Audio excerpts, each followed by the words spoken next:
পরিচালক অরিন্দম শীলের বিরুদ্ধে থানায় অভিযোগ দায়ের। যৌন হেনস্থার অভিযোগে তার নামে এফআইআর দায়ের করা হলো বিষ্ণুপুর থানায়। দিন কয়েক আগেই এক অভিনেত্রী পরিচালকের বিরুদ্ধে যৌন হেনস্থার অভিযোগ এনে মহিলা কমিশনের দ্বারস্থ হয়েছিল। সেই খবর প্রকাশ্যে আসতেই অরিন্দম শীলকে সাসপেন্ডও করে ডিরেক্টরস গিল্ড। এবার পরিচালকের বিরুদ্ধে সরাসরি থানায় গেলেন ওই অভিনেত্রী।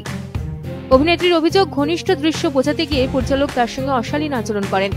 জানা গিয়েছে, দক্ষিণ 24 পরগনার বিষ্ণুপুর থানা সংলগ্ন এলাকাতেই সেদিন শুটিং চলছিল। তাই বিষ্ণুপুর থানাতেই অরিন্দমের বিরুদ্ধে এফআইআর দায়ের করা হয়েছে। এফআইআর এর খবর অরিন্দমের কানেও গিয়েছে। তবে আবারও তিনি দাবি করেছেন, যা হয়েছে অনিচ্ছাকৃত, কাউকে অসম্মান করার উদ্দেশ্য ছিল না তার। ওই অভিনেত্রী যদি কোনো অস্বস্তি বোধ করে থাকেন তাহলে তিনি কেন জানাননি? অরিন্দমের কথায়, আইন আইনের পথেই চলবে, তার জন্য যা করার করতে হবে। উল্লেখ্য, অভিনেত্রীর অভিযোগের ভিত্তিতে দিন কয়েক আগে দুজনকে ডেকে পাঠিয়েছিল মহিলা কমিশন। শুটিং এর দিন ঠিক কি ঘটেছিল অরিন্দম স্পষ্টভাবে জানান কমিশনকে।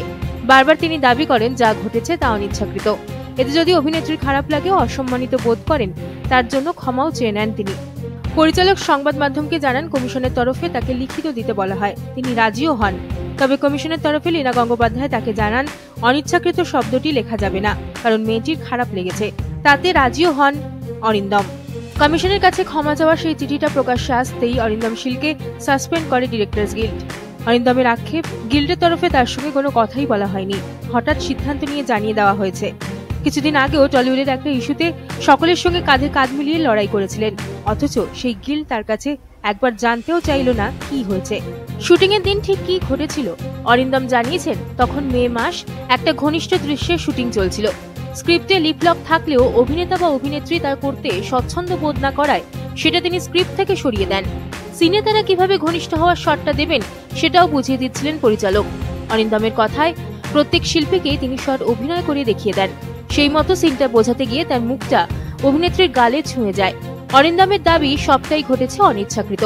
সেই সময় ঘটনার সাক্ষী হিসেবে তার কস্টিউম সহকারী, ক্যামেরা পার্সনও ছিলেন, কিন্তু তারপরেও তার বিরুদ্ধে এত বড় অভিযোগ আনা হলো।